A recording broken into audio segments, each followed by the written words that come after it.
Would I prefer to use the modern digital technology that you've all got today? You bet your sweet life I would. It would have made my filming life a hell of a lot easier, and not only that, the quality of the results would have been so much better.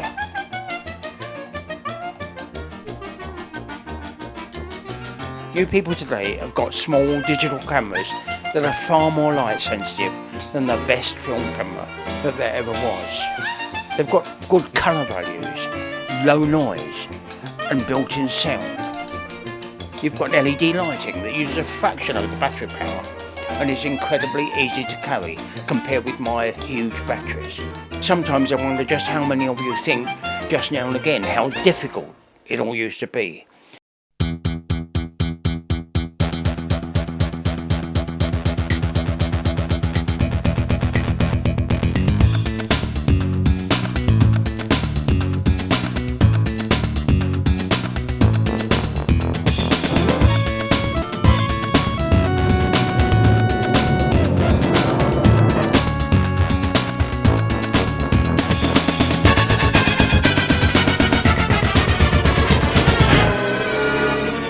If you like wild country and a change from the Potts domestic, try the Potts Majestic among the Pennines, though even then you won't be able to get away from the range. But the Pennine Range is a never-ending source of wonderment to the explorer, if only because of its potholes. Here, hundreds of feet below a great limestone tract in Yorkshire and Derbyshire, are scores of rugged natural caverns, and most of them can only be viewed from above. But seeing that we're old friends, let's follow our guide and go potholing together. Now do be careful of that rope ladder. Ladies and gents, we're now 300 feet below the surface. A bit dark, but didn't someone say that ladies can always see in the dark? Pardon the merry quip. Ah, here come the men with their torches. It's just as well, for we can hear the water falling quite close, and bold as we are, there are a few boulders to get round. In the early 1900s, before television, the main outlet for film was the cinema. And that meant that companies like Pathé News shot on 35mm film. Large cameras that needed a lot, and I mean a lot, of light. Filming underground was a huge problem, even for the big boys, unless they had generators with huge cables and big lights. The only available source of light was the magnesium flare. But a big flare could fill even a huge chamber with smoke within minutes. Probably the earliest real cave filming in England, other than in accessible show caves, was done in 1933 by Edgar Trapman, more often called simply Trat. He'd been trained in dentistry at Bristol University and was now working in Singapore. But in the summer of that year, he was back in England. He already owned two 16mm cameras, a Cine Kodak and an Agfa Movex. He'd been a keen caver since university and decided that he wanted to use his time in the Medlips to experiment with filming underground. As ever, the problem was lighting. He decided to try the large paraffin-burning Tilly lamps that were used to light building sites. He would use three, two big ones and one smaller. The only suitable film available was Kodak 16mm black and white panchromatic film, which had only become available a year or two before. It could be processed to give a direct positive image without the need for an additional print, but it only had a speed of about 100 ASA. He would also need the help of about 8 or 9 of his caving friends, who no doubt had no idea what they were getting themselves into.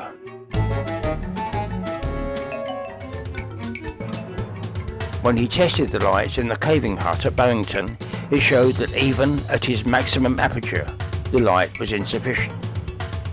As a consequence, he decided to run the camera at 12 frames rather than the standard 24 frames per second. This had the effect of doubling the exposure time, but when the film was projected, it speeded everything up. Even though they were asked to act slowly, they seemed to be in a hell of a hurry to drink their cups of tea. The main shots were to be done in Gochurch Cavern, with some additional shots in Reed's Cavern and elsewhere on subsequent weekends. The actors were told to move at half speed, which sometimes worked, but a lot of the time didn't. All told, some 800 feet of film was exposed, with reasonable results, but unfortunately, a problem with the Agfa camera, possibly caused by the damp conditions, caused the film to slip in the gate, and several hundred feet of film were unusable. Nevertheless, the exercise was a great indication of just what could be possible. I wasn't even born until 4 years later. As far as I can remember, it was in 1964 when I was working for the BBC sound department in the dubbing theatre at Alexandra Palace that I found out that I could get my hands on short ends, the leftover 16mm reversal black and white film from the news cameraman, and even, on the quiet, get it processed for free. It's sobering to think that it was 31 years after Chapman's first filming attempt that I bought myself a second-hand Bolex camera with the intention of filming in caves. Not a lot had changed, but one recent development promised to make things a little easier. The quartz halogen lamp had become available. At 12 volts 100 watt and very compact, it seemed perfect for underground film lighting. In an attempt to make the lighting as authentic as possible, I adapted a couple of miners' headlamps to take a quartz halogen bulb, which would then be powered by a pair of 6-volt motorcycle cells which conveniently fitted into an ammo box. And being a sound man, I was also recording sound on a Euro tape recorder. 5 of us spent a bank holiday weekend down Gaping Gill. We all camped in Mud Hall in a single tent. It was all very cosy, until I got pushed out under the tent wall and finished up on the slope leading down to the drop to the chamber floor. The results were not good, very contrasty, soot and whitewash. I had simply established, with an awful lot of effort from a lot of people, that putting the lights on helmets just did not work.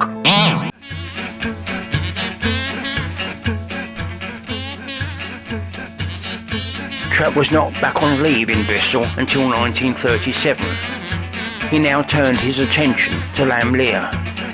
And with Wessex also involved, he had plenty of helpers.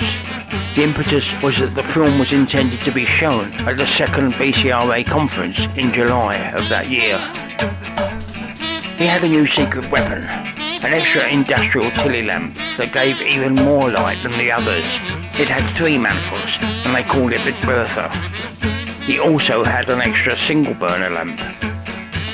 The consequent improvement in the shots is noticeable, but he is still having to run at half speed, which is apparent, particularly when one of the cavers falls. It seems at double speed. Whatever, the filming was clearly a great success, and the 15-minute edit was very well received at the conference. Nevertheless, the limitations of using Tilly lamps were also apparent. Not only were they cumbersome and the mantles fragile, but they became very hot and there were a number of minor burn injuries.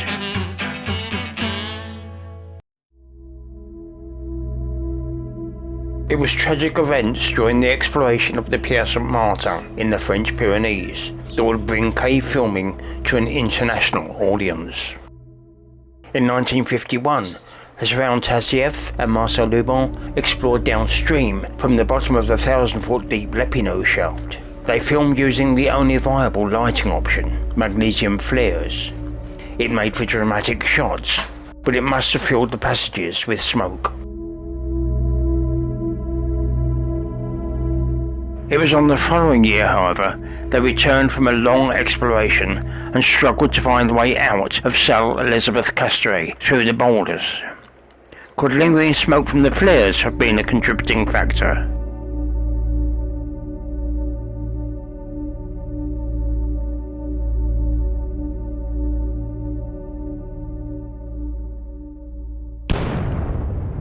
The sad story of Lubin's fatal fall when the shackle that secured him to the winch came undone would assure that the footage would go worldwide.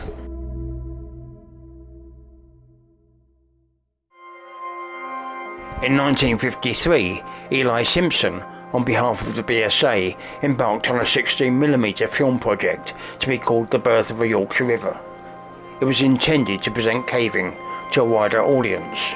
Perhaps the Pierre St. Martin incident or the negative public reaction to it had some influence. Eddie Percy, who ran a business from the yard where the BSA was now based, had a 16mm Bolex camera and a projector with which he did local film shows. Other than that, they had very few facilities and equally little expertise.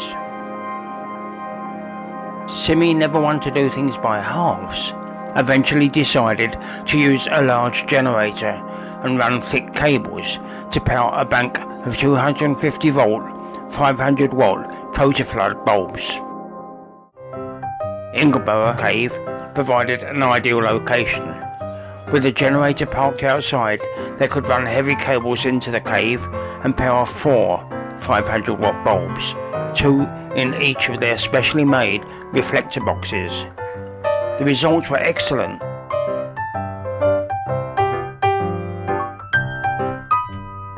They even had enough light at the right colour temperature to briefly test the Kodachrome colour film, which was now available.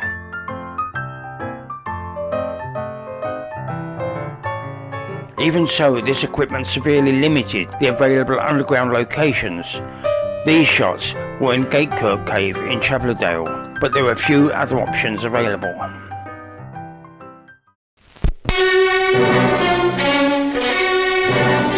From Castleton set out the team of rescuers on their last bid to save Neil Moss. The young man was... Then in 1959, caving was making headlines again for all the wrong reasons. It was a peak cavern in Derbyshire, and once more Pathy News were on location. This tragic incident was exactly the sort of sensational story the press loved, and it would negatively impact the public view of caving and the sports relationship with the press for many years. That courage was not enough, and still Neil was breathing. Perhaps the oxygen cylinders would keep him alive and give the rescuers time to make new attempts. Helping these men was June Bailey, 18, a Manchester typist. She crawled to within 40 feet of the young man before foul air drove the brave girl back. Experiments which tackled the technical problems of true underground filming continued, but mostly at club level. This one from the Wessex is particularly relevant, because a commentary added in later years by the filmmaker himself, Maurice Hewins, explains exactly what was involved technically. Our Farnham group had only been caving about 18 months when we decided we'd have a go at filming underground. We coincided the trip with the youth club trip so we could borrow lots of motorcycle batteries, and we arranged these in banks of 4 in 3 boxes. You can see the boxes here, and these were coupled to these lights which ran off 24 volts.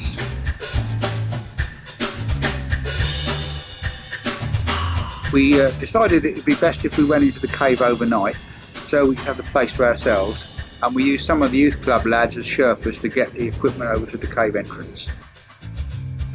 This film is a composite of 2 filming attempts. First was made in April 1960 and the second in March 1961. The first film we used was Pan Ultra, which was about 60 ASA I think. But we later went on to Perou's 400, which, although a bit more grainy, produced better results with the lights available. In fact, these first sequences are the ones that were taken on the Perou's film. We weren't too fussy about scripting in those days, we just were trying to get shots of cavers going down caves. And there's a fairly rare picture of me in my old white caving helmet. The carbide lamp and an improvised electric light I'm to be wearing there, and the Bell battery on the top of the helmet. The Mendip Rescue Organisation were also filming.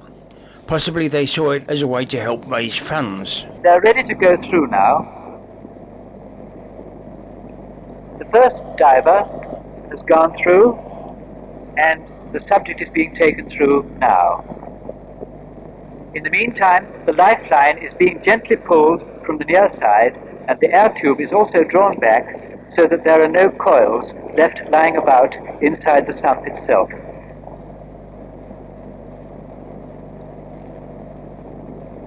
Here is the first diver just coming through on the way back. And here comes the subject, followed by the second diver. The subject is brought onto the land, and then, after he has had his mask taken off, he signifies that he has enjoyed his trip. But it would be an expedition from France that would be the first to truly bring cave exploration at its very best to a wider audience. The Gouffre was to become the first cave to be explored to a depth of over 1,000 meters.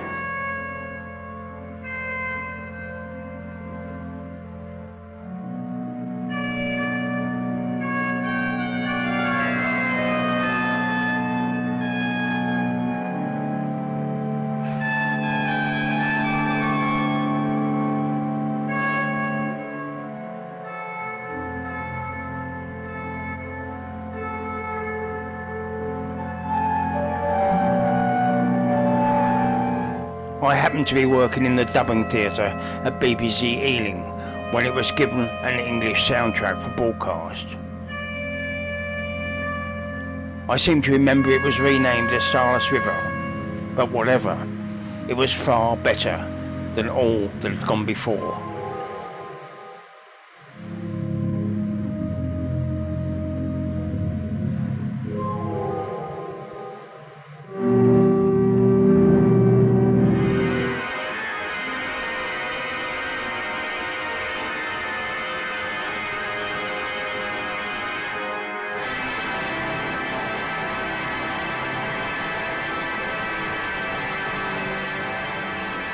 The film made a big impression on me and many others. A still photograph in the book gives some indication of just what huge effort went into it. George Murray's film still remains and will always remain an absolute classic. I've told the story of filming at Sunset Pot elsewhere, so I won't go into it here, but it was a landmark in several ways, not in the least for me personally. The equipment was simple, with two specially constructed 12-volt 100-watt quartz halogen lamps, powered by light but expensive silver zinc cells. A Blue electric camera was used underground. Two things particularly made the filming of this tragic rescue attempt different to what had gone before. Mainly, of course, because it was the first time that actuality film had been shot of real dramatic caving events as they happened.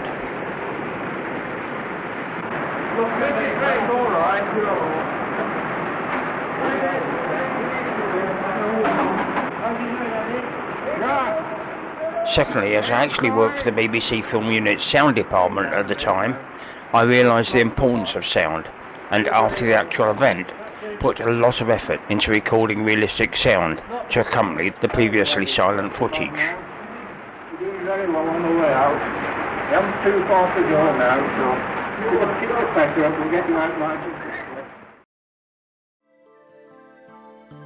After Sunset was transmitted, I desperately wanted to make a film to show the more positive aspects of caving. So I left the BBC and moved into our caving hut in the Yorkshire Dales with the intention of making my own films. Of course, I fully realised that making a professional quality 16mm film needed a lot of resources and a lot of money, neither of which I had, so I was going out on a limb. Not only was 16mm film stock expensive, but then it needed to be processed and printed before days later you even know what your shots look like. Then of course there was the editing. The complex editing process required weeks in a professional editing room. The footage had to be viewed, assessed, and hundreds of shots needed to be physically cut out and then reassembled using a tape splicer.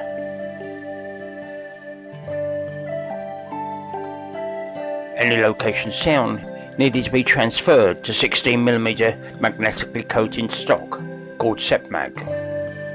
The narration had to be recorded and multiple 16mm soundtracks created to be eventually mixed down in a dubbing theatre. It was far from just a matter of having a camera and lights. Much as I was now enjoying living in Horton in Ribblesdale, I had no job and a rapidly decreasing bank balance. I urgently needed a commission. In spite of the success of Sunset Pot, that wouldn't be easy. The proposal that I put forward in June 1968 to make a film about the discoveries earlier that year in Gaping Gill was turned down. The year that Sunday at Sunset Pot was filmed was also the year that the BBC started to transmit in colour. The goalposts had moved. Of course, colour film needed more light and was less tolerant than black and white. Back in 1966, the year before Sunset Pot, I had already been experimenting with filming in colour. And after some successful tests in Yorkshire, I had launched an expedition to Gavarnie, close to the Spanish border in the French Pyrenees, to film the famous ice caves found by Norbert Cassirer.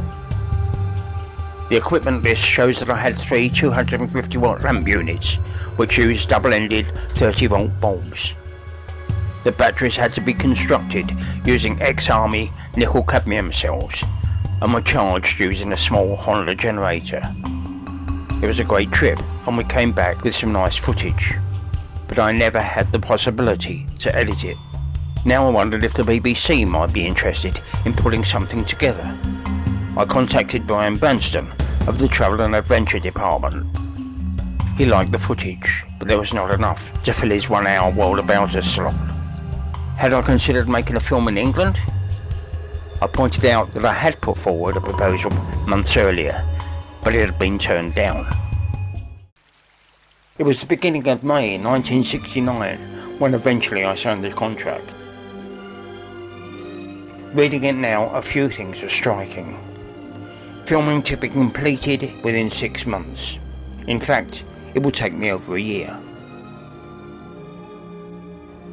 I was paid $1,270, very little for the time and the work involved, even in those days. Rightly, they paid for film and processing and post-production. But the final item is intriguing. 93 batteries. Why 93? I seem to think I was using 7 ampere-hour nickel-cadmium cells, which I wired together to make 12-volt units, and possibly 24 or 30-volt battery packs, but I don't really remember.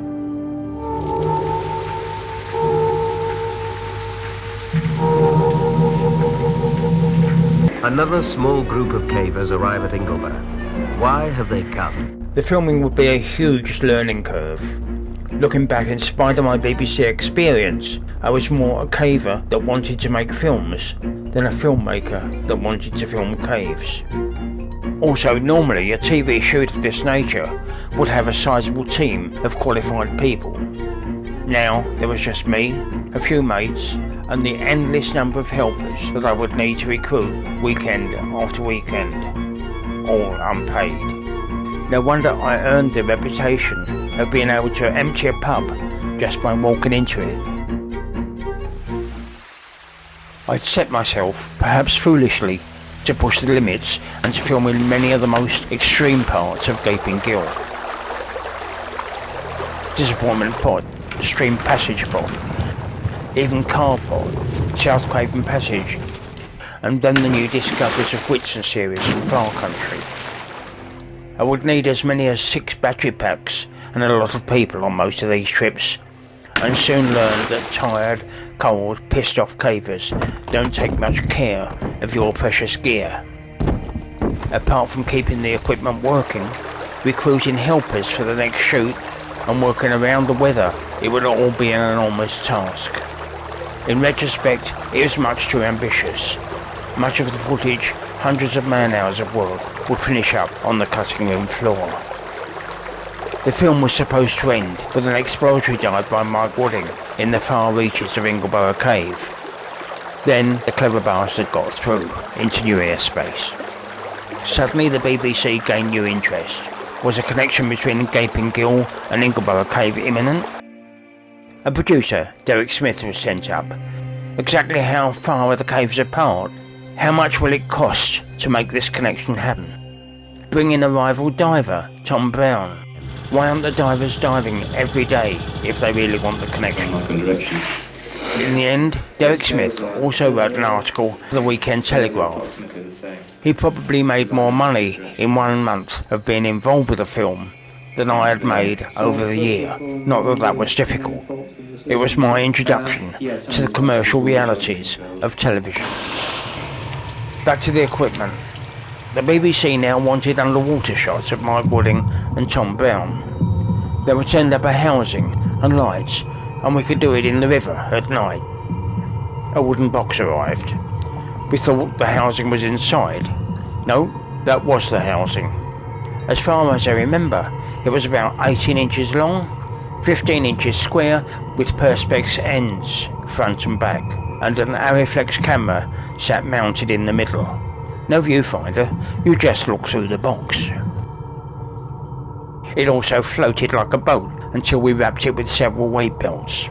The shots were done at Stainford Foss in murky water. We needed to run power cables all the way from the farm for the underwater lights. It was a bit different from using a GoPro. For me, many films were to follow, each one a new challenge, but each one taking a little technical step forward. Electric camera, battery charging a mile underground in Castleguard. Sync sound on Beneath the Pennines. Macro in Speleogenesis. More extreme expeditions. Improved, faster film stocks. Customised expedition battery chargers. Even bigger lights.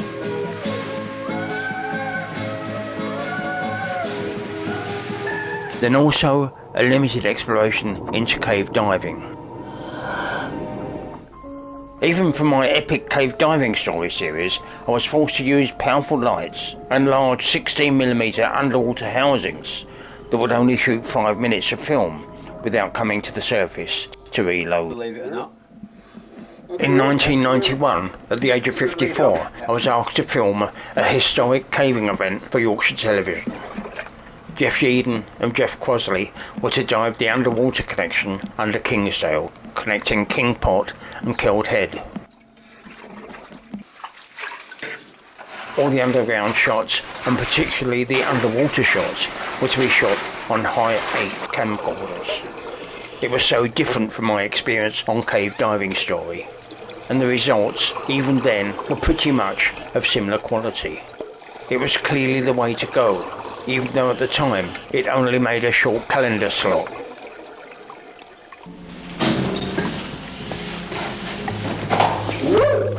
Then in March 1992, I had the opportunity to work in Ledgergear Cave for National Geographic Television. Although professional Beta SP video cameras were now used throughout television, National Geographic insisted that it must be shot on 16mm film. It was better quality, they insisted.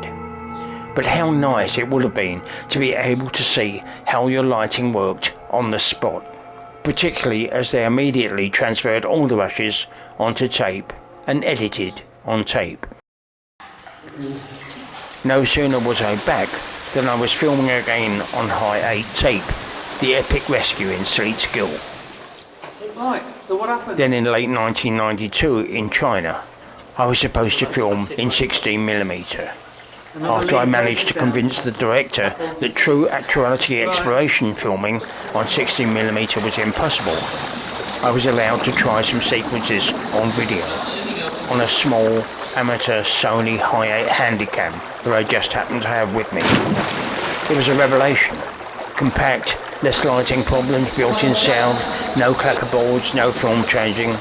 So many of the things I had sought after on 16mm were now within reach. Real, actual exploration filming was suddenly possible. What an amazing journey cave filming has made since then. With digital recording on memory, sensitivity that rivals the human eye, even smaller, compact, waterproof cameras, and now quadcopters. The quality of both video and still photography have finally opened the public's eyes the amazing wonders of the underground world, both above and below water. But filmmaking is not just about nice images, however good. It's also about the human experience. It's about real situations, real people, which is why television so often misses the mark by playing safe with its often superficial treatment and presenters. I well remember the many times when I was in disagreement, I was told by TV people, "You want to make films for cavers. We want to make them for the general public." And that just wasn't true. But I wanted them to be right for both. In the end, making films is as much about the editing and the storytelling as it is about the filming. But then, editing is a whole new learning curve. Titles dissolves, fades, insets, graphics, effects that used to take days and cost a fortune, now can be done at home, on a computer, and take minutes. This brilliant new technology means that we can not only do what has largely been done before better and more easily, but it's also radically pushing the limits year by year of what is possible. And where that takes us is entirely up to you guys.